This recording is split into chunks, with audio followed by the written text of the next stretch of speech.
ហ៊ានមិនឲ្យលុយខ្ញុំទេវាឲ្យស្លាប់ទៅអាស្រីខ្ញុំចូលចិត្តទៅផ្ទះបនអាស្រីឲ្យកុំមកយករឿងខ្ញុំ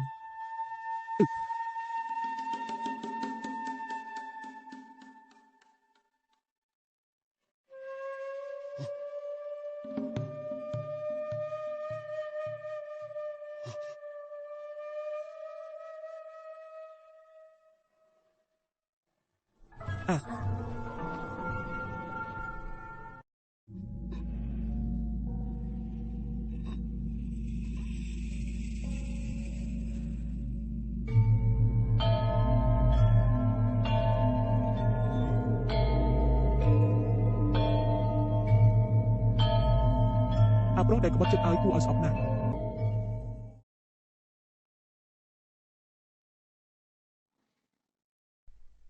ខ្ញុំអាចរក្សាសម្រស់នេះបានប្រសិនបើខ្ញុំមានខ្លឹមសាររបស់មនុស្ស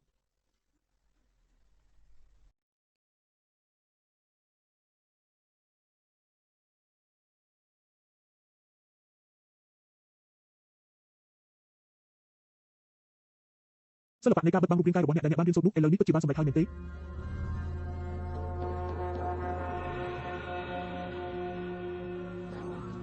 តើជីឬក៏ដោយសារតែការណែនាំដ៏ល្អរបស់អ្នកឥឡូវខ្ញុំអាចរស់នៅក្នុងโลกនេះបានជារៀងរហូតហើយមែនទេប្រសិនបើចិត្តរបស់អ្នកប្រាថ្នាចង់ទៅកាន់ទីនោះអ្នកអាចទៅបានគ្មានអ្វីដល់ឡើយគ្រាន់តែចាំថាគុំលងចិត្តនឹងមនុស្សសាមញ្ញប៉ុន្តែអ្នកតែងតែស្រឡាញ់ស្ដេចជោហើយមិនដែលបោះបង់សេចក្តីស្រឡាញ់នោះសោះមែនទេតើអ្នកត្រូវបាននៅទីនេះអស់រយៈពេលយូរមកហើយដើម្បីរងចាំការចាប់កំណើតជាថ្មីរបស់ព្រះអង្គមែនទេរឿងដែលពិបាកយល់បំផុតក្នុងโลกគឺសេចក្តីស្នេហាគ្រាន់តែចូលទៅក្នុងសមុទ្រស្នេហ៍គឺការចង់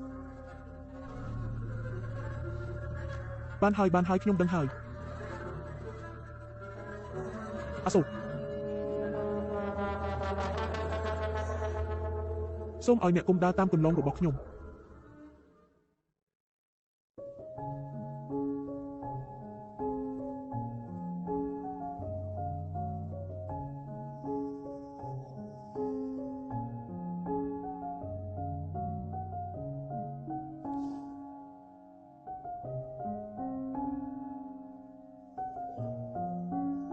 រៀនក្នុងបន្ទប់ត្រជាក់ធុញណាស់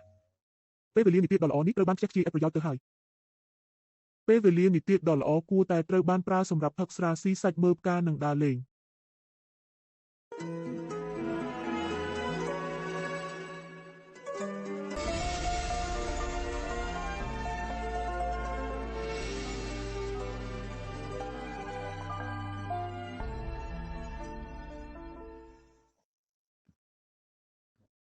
ពេលខ្ញុំមិនដឹងទេបងស្រីគួរហៅអ្នកយ៉ាងម៉េចរស់នៅណាផ្ទះខ្ញុំ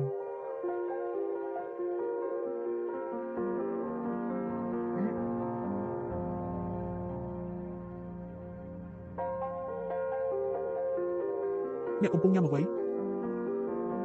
ហើយអ្វីកន្លែងនេះកំពុងរើ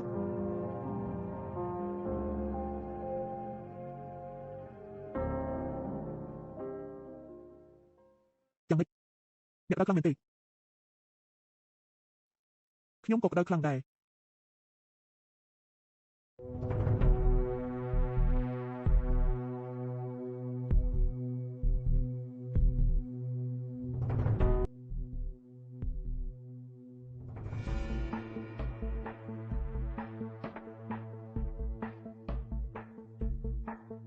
ពិតជាដល់វេនអ្នកស្លាប់ទៀតហើយមើលមុខអើមឆ្ងាញ់ណាស់គួរឲ្យខ្លាចណាស់អ្នកអាយុប៉ុន្មានហើយមិនដឹងទេខ្ញុំពិតជាភ័យខ្លាចខ្លាំងណាស់រហូតដល់មិនហ៊ានចេញពីផ្ទះតើខ្ញុំគួរធ្វើអ្វីឥឡូវនេះអញ្ចឹងយើងទាំងពីរអ្នកត្រឡប់ទៅផ្ទះជាមួយគ្នាទៅករណីថ្មីនេះបានបង្កឲ្យមានការភ្ញាក់ផ្អើលដល់មនុស្ស70នាក់គាត់យល់ព្រមនឹងការហែកចោល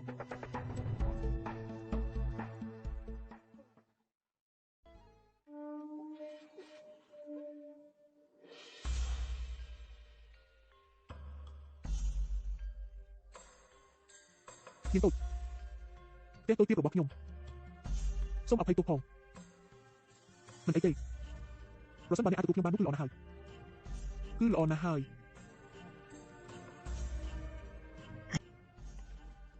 បញ្ញាដេកលើគ្រែទៅ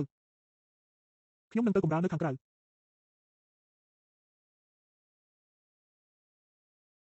ចាំបន្តិច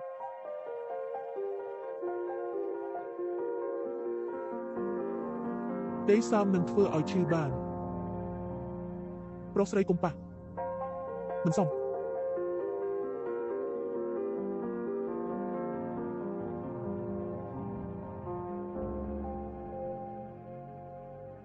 អាហាមិនដកដង្ហើមហើយឲ្យខ្ញុំជួយអ្នកបន្តិចមើល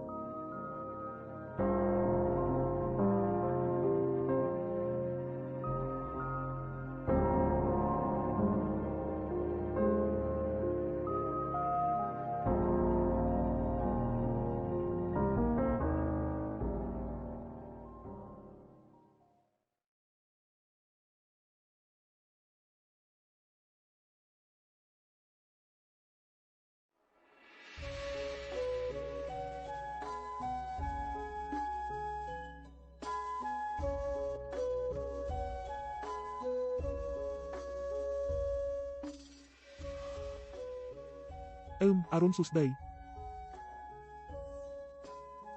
យប់មិញគេងលក់ស្រួលទេបាត់ចាសស្រួលទេ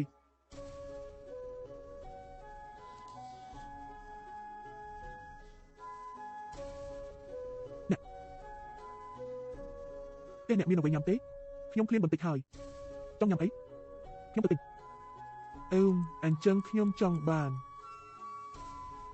វ៉ាន់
ហើយអ្វីបានជាអ្នកចិត្តល្អចំពោះខ្ញុំម្លេះ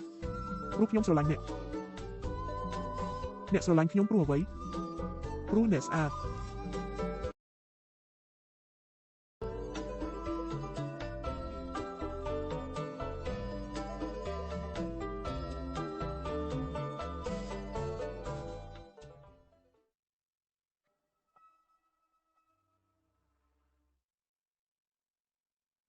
អាស៊ូខ្ញុំបានទិញមាន់ដុតដែលអ្នកចូលចិត្តបំផុតអាស៊ូ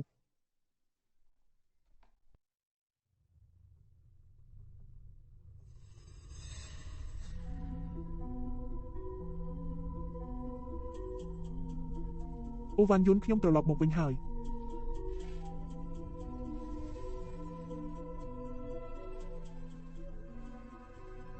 អាស៊ូអ្នកទៅណាហើយ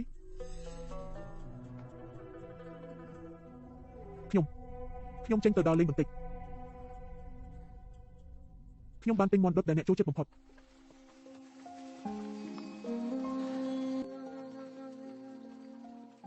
បើខ្ញុំគ្មានរូបកាយនេះទៀតទេតើអ្នកនៅតែស្រឡាញ់ខ្ញុំទេ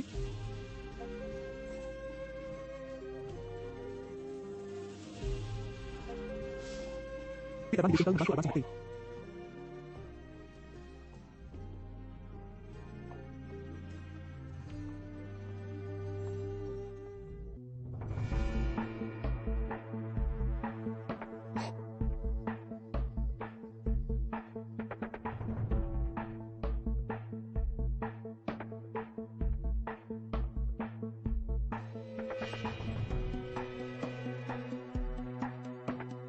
អរគុណ